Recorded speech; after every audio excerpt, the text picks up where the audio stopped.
Ekosistem industri kandungan digital negara terus diperkukuh dengan perancangan rapi. Perbadanan Ekonomi Digital Malaysia (MDEC) menerusi program Mangkin Malaysia Digital atau Pemangkin Industri Kandungan Digital telah dikenal pasti sebagai salah satu sektor teknologi tumpuan yang menjana purata pendapatan tahunan kira-kira RM5.5 bilion.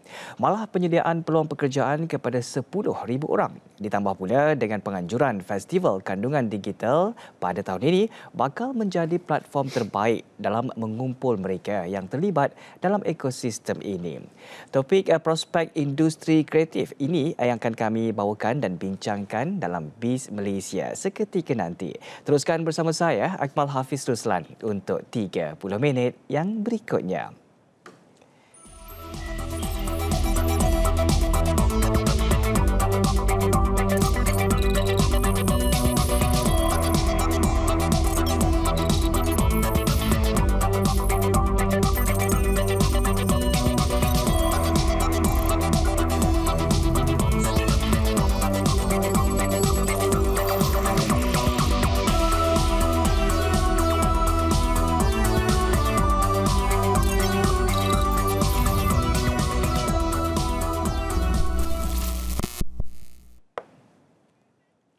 Assalamualaikum dan salam Malaysia Madani. Ini BIS Malaysia, edisi Khamis 21 September 2023.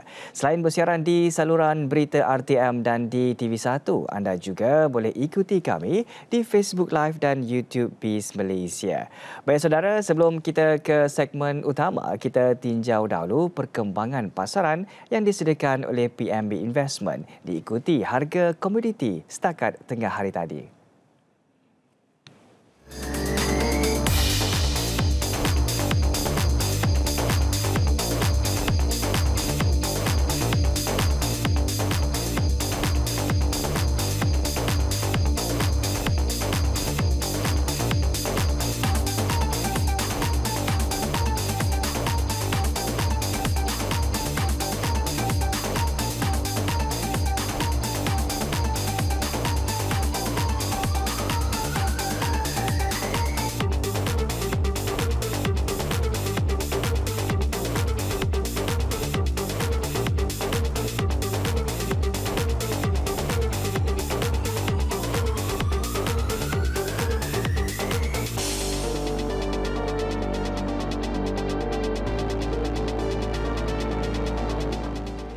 Baik saudara, seperti yang dimaklumkan di awal rancangan tadi, segmen Bual BIS petang ini akan membincangkan topik prospek industri kreatif. Kita akan bersama dengan panel undangan di studio.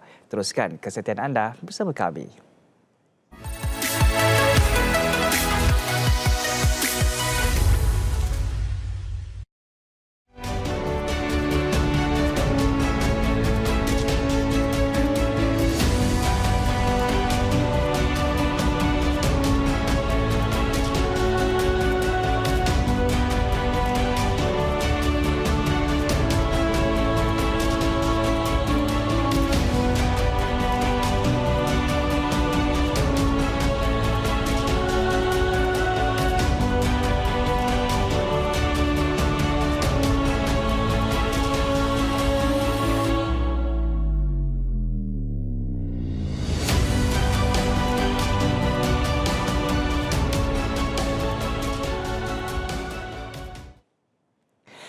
Perbadanan Ekonomi Digital Malaysia (MDEC), agensi peneraju ekonomi digital negara di bawah sediaan Kementerian Komunikasi dan Digital (KKD), kembali dengan Malaysia Digital Content Festival MyDCF 2023 yang akan berlangsung dari 27 September hingga 1 Oktober 2023 dan ianya bakal diadakan di Pusat Convention Kuala Lumpur KLCC.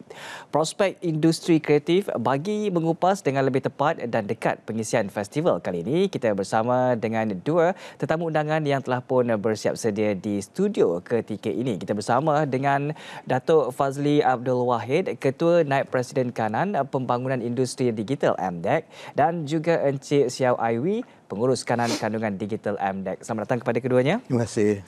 Baik, terima kasih kerana bersama dengan Biz Malaysia pada petang ini, dan juga topik yang kita rasakan sangat dekat ataupun semasa isu yang dibawakan untuk petang ini. Jadi mungkin sebagai permulaannya, Datuk, saya nak tanyakan kepada Datuk, perkembangan industri kandungan kreatif digital ketika ini kita lihat memang sangat cepat perkembangannya. Jadi kita nak tahu, adakah trend ataupun pencapaian tertentu yang menonjol ketika ini? Okey. Kalau kita lihat dari segi pasaran global, global market punya tu, industri kreatif, kandungan kreatif ni dah mencapai lebih daripada 300 bilion USD. Baik. Itu secara global.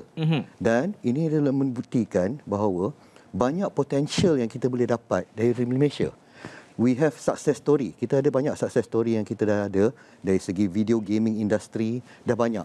Ada ramai banyak company video gaming that has been recognized, dah diperkenalkan dan diiktirafkan di global market, termasuk juga animation industry juga. Our industry in terms of animation pun banyak company seperti macam Upin dan Ipin, Mekamato dan Boy semua tu.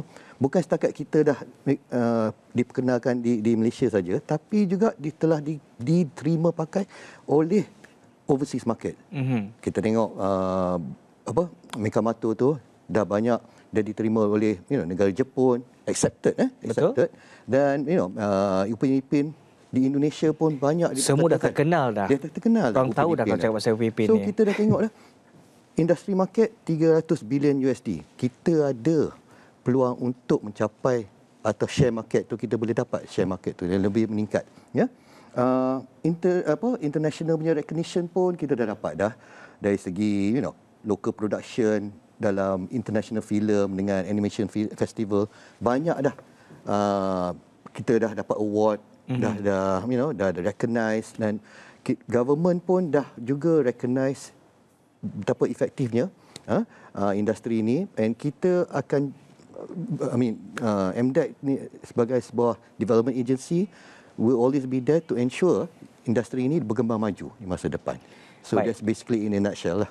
Baik, jadi saya seronok kalau cerita tentang industri kreatif ni kan, Datuk, dan juga Mr. Xiao. Kalau kita tengok industri kreatif ketika ini ataupun 2 tahun yang lalu ini, dia berkembang sangat-sangat cepat seiring dengan teknologi yang ada, dan ini yang kita ingin kongsikan dan juga war-warkan kepada seluruh rakyat Malaysia dan juga kepada anak-anak muda lah khususnya tentang teknologi dan juga sebagainya. Jadi kita nak tahu juga, Datuk, apa yang membuatkan industri kandungan kreatif digital ini begitu penting kalau kita sentuh ataupun kaitkannya dengan ekonomi Malaysia ketika ini, jadi terutamanya dalam konteks pekerjaan dan juga peluang perniagaan? Memang ada peningkatan dari segi peluang pekerjaan.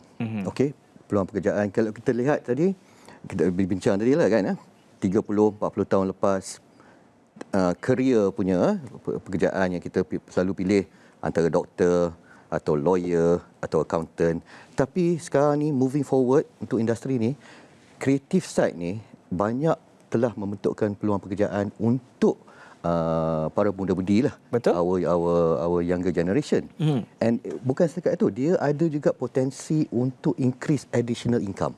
Because as mentioned just now, katakan applications, apps yang kita guna ni, dia senang untuk our younger generation to use, and they can use it untuk buat video, buat TikTok, buat dia kreatif, and that itself kalau boleh nak tambah improve the creativity punya side.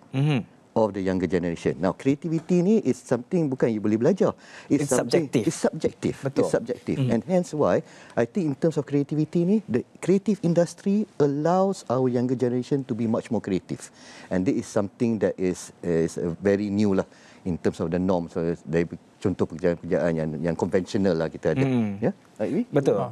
Ya, seperti nak tambahan tu Datuk. Silakan. Seperti kita tengok sekarang budak-budak sekarang kan dia semua expose to animation dan juga games lah. Setiap rasa budak semua sekarang pun dia ada main game kan. So sebab dia orang main games, dia orang memang ada minat dalam industri inilah. So kita boleh tengok the demand untuk game ini semakin banyak. Tiap-tiap tahun kita tengok banyak game akan release and launch. And bukan saja itu, animation pun banyak konten akan dikeluarkan. So because of sekarang the tools to develop itu animation and games, boleh belajar dari online dan boleh boleh belajar di universiti dan banyak lagi kan. Tools pun tak mahal macam dulu. Dulu satu mesin mahal berpuluh-ribu untuk beli untuk buat animasi. Tapi sekarang kalau untuk buat animation, dia punya equipment punya tak mahal sangat. So dia orang boleh easy to generate. Dia punya learn and actually create content. And because some of them, kalau dia tak prefer untuk kerja dengan syarikat, dia boleh become freelancer. Senang kat rumah. Dia boleh design karakter, dia boleh buat grafik semua. Itulah boleh banyak boleh membantu membina peluang pekerjaan kepada dalam industri ini. Betul. Dan kalau kita tengok sebenarnya, mungkinlah dulu mak-mak ayah kita kata kalau main game membuang masa juga sebagainya. Tapi sekarang ini untuk membina ataupun membuat game ini, ianya merupakan salah satu sumber pendapatan juga. Betul. Ketika ini. Jadi jangan marah untuk anak-anak kita main game. Betul. Sekarang kat Malaysia sini kan ada syarikat international, dia bayar orang untuk main game. Game tester. Dia bayar beribu-ribu tiap-tiap bulan untuk test game. Tengok game mana yang mana ada masalah, dia bagi report. Main game saja. So itu boleh jadi satu career.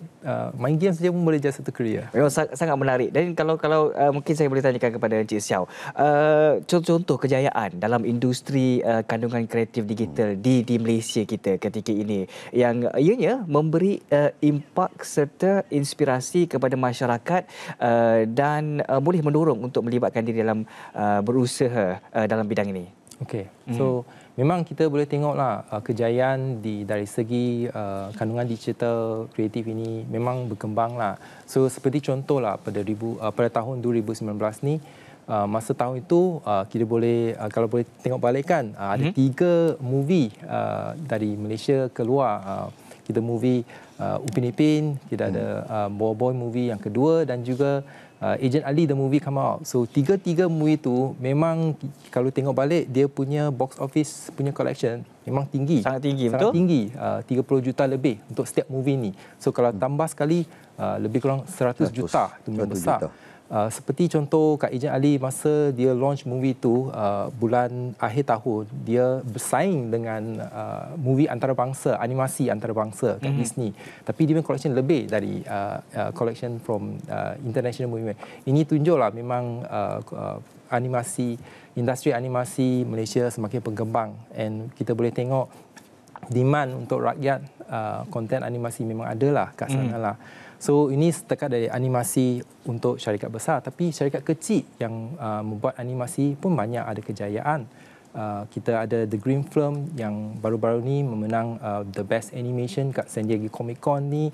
Memang ada salah satu contoh lah yang kita tengok filem animasi pendek pun boleh menang kat international punya platform. Kita juga ada filem macam The 7 Day Myanmar Revisited pun banyak dapat nomination anugerah di banyak film festival international. So kita tunjuklah memang banyak kejayaan lah dari segi bukan saja dari storytelling, visual graphic semua, design semua memang Malaysia memanglah setaraf dengan international standard. Dari segi perisian permainan digital pula kita juga bagus juga. So seperti contoh kita ada game last 2 years kat GDC. GDC tu Game Developer Conference, kat US. Itu game conference yang terbesar kat US. Dia ada segmen called GDC Best in Play. So 2 tahun berturut-turut Malaysia punya company menang. Wow. Seperti last year kita ada Gigabash from Passion Games menang. Dan tahun ini 2013 kita ada Kaigan Games dengan dia punya game Now Space juga menang Best in Play. So ini tunjuk kita punya game pun best juga. Kita juga banyak lagi recognition lah. Even like Mekamoto pun dapat rekognisi di negara Jepun. Dia menang Anime Fans Award. So ini memang tunjuklah kita punya kejayaan dari kandungan digital ini. Baik, jadi maksudnya memang kita ada kemahiran, kita ada talent, kita ada teknologi, semuanya bertaraf antarabangsa semua kan Datuk? Betul. Jadi kita jangan segan, jangan merendah diri untuk industri kreatif, industri digital kita ketika ini. Untuk berkembang maju. Betul, saya setuju dan juga ketika ini memang ramai yang berminat dan kita perlu mendorong mereka. Jadi Datuk, saya nak sentuh tentang Festival Kreativiti Digital Malaysia MYDFC, DCF. Yang akan dilaksanakan nanti. Jadi mungkin Datuk boleh kongsikan sedikit pengenalan program ini dan apa kelainan dia, perbezaan dia untuk penganjuran kali ini pula. Okey. Festival Kandungan Digital Malaysia ni atau dalam singkatannya MyDCF. Baik. MyDCF ni sebenarnya is a yearly event. Tiap tahun kita jalankan. Betul. Di sini dalam event ni MyDCF ni kita akan himpunkan semua professional players, talent dan yang ada dengan industry player dalam bawah satu bumbung. To exchange ideas dalam segi kreativiti, to showcase apa yang mereka ada. Ini dari segi macam contoh, apa we sebut tadi itu, ada company-company dah memang maju depan. Tapi ada juga yang startups. Baru nak mula. Betul. So this is This is a festival di mana kita himpunkan semua players dalam market, the industry players berjumpa dengan profesional yang atau sifu-sifu lah yang dah berjaya dalam industri otai ni semua ni. The talent semua tu, kita banyak aktiviti yang akan dijalankan seperti aktiviti pameran karya, sesi perbincangan. Dalam sesi perbincangan tu kita nak tunjuk nak adakan all the startup punya yang baru-baru nak mula ni jumpa dengan all this so-called sifu dalam bidang kreatif ni, okey, bincang dengan mereka apa isu-isu yang make them success stories. Betul. What is the hurdle yang they have to go through, share all their experience. At least this is the this is the event that will allow the startups to be gaining all the experience yang ada. Okey. Dalam aktiviti juga waktu my DCF ni, kita juga ada 2 award punya tu yang akan dijalankan.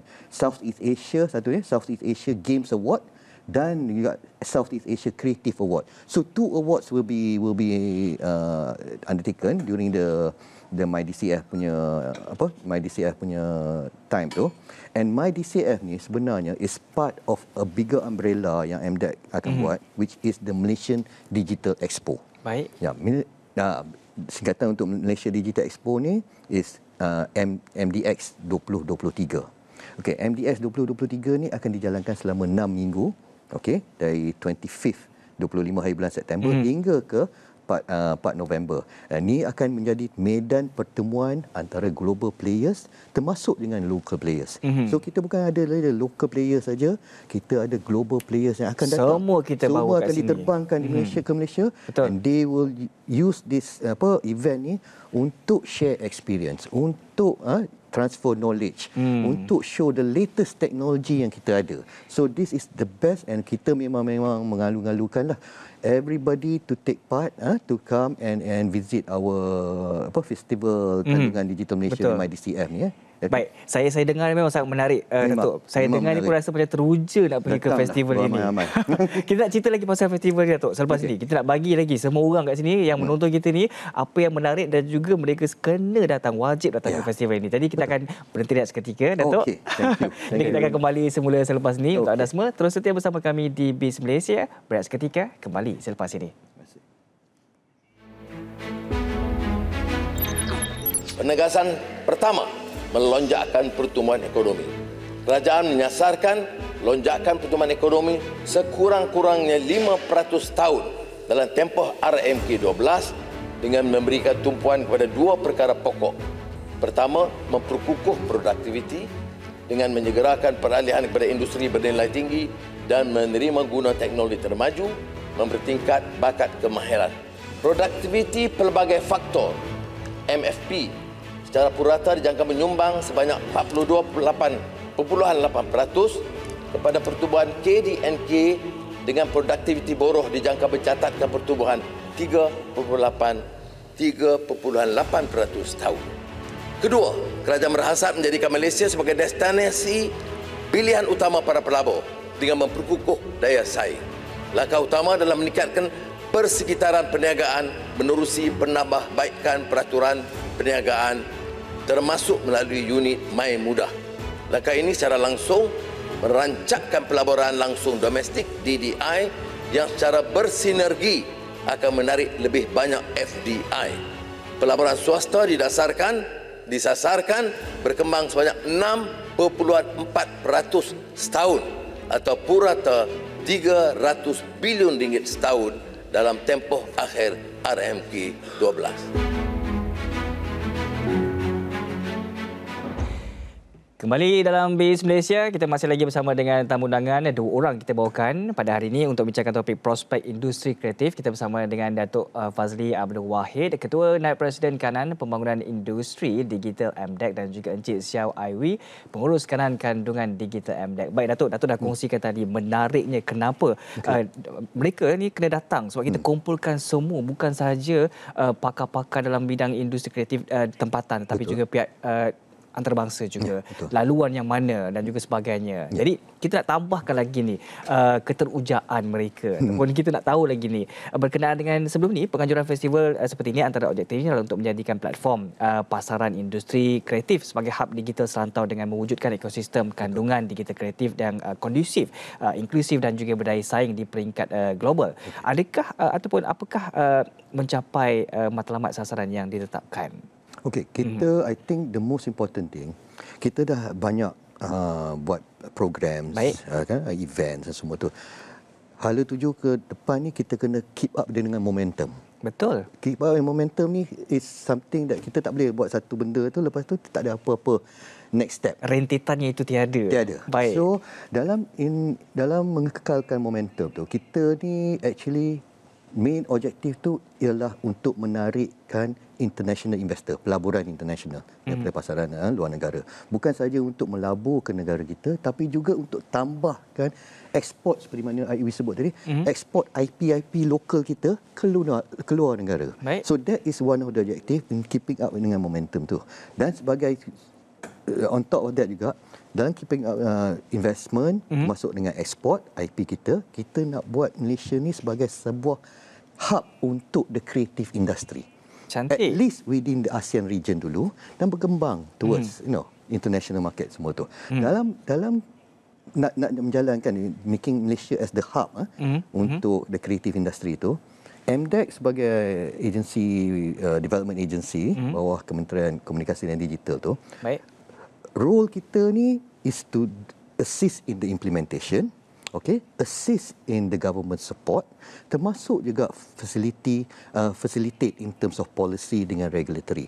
Jadi kalau company-company nak masuk ke Malaysia, kata creative company nak masuk Malaysia, tapi dia ada halangan-halangan dari segi regulatory lah atau policy tu. Baik. This is where we will come in. MDEC akan tolong assist untuk come up with some regulatory punya amendments atau policy yang kita boleh menunjuk ke solusinya untuk memudahkan company-company international ini untuk datang masuk ke Malaysia. Dan for companies kita yang ready to export into our international market dari segi IP tu, nak masuk ke negara China, ke UK, ke Middle East ke, what are the regulatory issues daripada sana? Baik. This is where we will try to assist and work together with the government agencies luar negara tu and try to bring up the export market from our local into the international market. Baik, jadi jangan risau seandainya kalau ada masalah, MDEC ada di sini untuk anda. Yes, betul. Kita memang ada kat sini, dan kita pun happy lah juga nak kata kan. Kita dah support banyak company-company, macam contohnya kita dapat banyak support.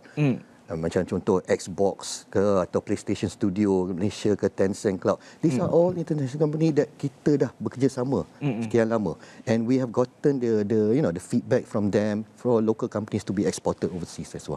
Baik, itu dia. Dan kalau mungkin saya boleh tanya kepada Encik Aiwi berkenaan dengan pengisian festival ni. Kalau kita tengok industri kreatif ni, adakah ianya hanya untuk golongan belia, golongan muda ke, ataupun sebenarnya terbuka kepada semua golongan, semua lapisan umur? Event ini memang buka untuk semua lapisan umur lah. So saya nak I want to explain more about the event ni. Boleh. Kan dia ada 2 bahagian. Satu bahagian pada tarikh 27 sampai 29 tu untuk bisnes perniagaan punya section. So B2B section. So business section ni kita ada banyak investors, broadcasters, publishers from all the world, dia akan datang. Dan not just from them but also we have a lot of developers, syarikat-syarikat yang membangunkan perisian permainan digital dan juga animasi, dia akan datang untuk ke sana. So kalau untuk perniagaan, you want to explore how you can work together with them, you boleh datang pada 27 sampai 29. So sebagai contoh, untuk business part, ini bukan untuk saja untuk kreatif punya company saja, tetapi company-company lain pun boleh datang. Sebagai contoh, kalau satu company, seperti contohlah company A, dia nak buat satu example makanan baru, packing baru untuk target children. So macam mana dia nak promosikan itu produk for the new children punya market. So dia boleh datang ke event ini, mungkin berjumpa dengan banyak animasi punya studio dan berbincang macam mana nak license dia punya karakter dalam dia punya letak dalam dia punya makanan, dan dia boleh jual. So this is one of the ways that they can help market the new product into a bigger market. So bukan saja untuk animasi tapi juga setiap different industry. Even bank pun boleh boleh menggunakan animasi juga sekarang ni. Betul lah tu. Betul. Dia boleh datang, dia boleh bekerjasama dengan perusahaan animasi punya syarikat, macam mana nak bekerjasama untuk guna karakter tu mempromosikan kempen ke aktiviti untuk animasi. Betul. For game juga sama juga, kalau sesuatu company dia nak buat engagement punya gamification punya aktiviti, kita banyak game company developer ada kat sana. So dia orang boleh bekerjasama dengan game company tu buat aktiviti campaign melalui mini game tu pun boleh kat sana. So banyak peluang untuk bisnes kat sana. Betul. Bahagian kedua tu adalah untuk festival untuk public. Public tu banyak aktiviti, banyak untuk setiap kalangan rakyat boleh datanglah. Pastinya. Seperti contoh, kita ada 3 segmen ni. So segmen ke bawah tu Hot 6 kita tumpuannya pada komik dan juga animasi. Komik animasinya untuk budak kecil banyaklah boleh datanglah. Kita ada karakter seperti Bobo Boy, Mekamato, kita ada Didi and Friends, kita ada Agent Ali, dia akan buat maskot parade kat sana. Budak-budak boleh ambil gambar, boleh buat aktiviti. Sesuai untuk sesi keluarga lah. Sesi keluarga. Boleh ambil gambar, boleh beli barang juga. Kalau nak beli barang seperti toys ke, dia punya stationery ke, baju ke, semua ada kat sana. So kita ada masa itu kita juga buat promosi. Banyak promosi lah kat sana lah, boleh beli toys semua. Kalau untuk budak kelayang maybe 12 and above, dia suka main game, boleh naik ke tingkat Hall 7. Hall 7 tu semua banyak game kat sana. Kita ada indie games kat sana, PlayStation pun ada sana, boleh main Gran Turismo lah, dia ada jualan game semua ada kat sana. Memang sangat sesuai lah untuk semua lapisan masyarakat, semua umur dan juga sebagainya. Mungkin terakhir Datuk, harapan kepada festival ini, mungkin 30 saat kita berikan. Okey. Actually harapan kami ni memang tinggilah. Harapan dengan untuk actually dari segi harapan ni kita nak mendorongkan pembangunan industri kreatif ni. Cik Akmal sebut tadi, okay, what is the next step untuk creative industry ni? Kita dah ada animation, kita dah ada comics, kita dah ada games. The next step for the creative industry tu is looking into metaverse. One of the possibility as an option. Metaverse ni, and during the MyDCF punya event tu, kita akan lancarkan atau introducekan ada Immerse KL Conference yang akan fokus pada atau memperkenalkan dalam bidang metaversa. Baik, itu dia sangat-sangat menarik. Siapa-siapa yang baru dengar je metaverse banyak disebut especially in US ke atau negara. Boleh datang dia. Boleh datang. To understand. We have international players to come. So baik, Datuk. Basically itu saja masa kita dah ada sekarang ini. Kalau kita bincangkan lagi mungkin akan jemput lagi datang selepas ini. Terima kasih ucapkan kepada Datuk Fazli Abdul Wahid, Ketua Naib Presiden Kanan Pembangunan Industri Digital MDEC, dan juga Encik Xiao Ai Wee, Pengurus Kanan Kandungan Digital MDEC, untuk perkongsian itu tadi. Baik saudara, BIS Malaysia edisi 21 September 2023 berakhir di sini. Program Pastikan Sahih menyusul selepas ini. Saya Akmal Hafiz Ruslan, Malaysia Madani, tekad perpaduan penuhi harapan. Baik, terima kasih.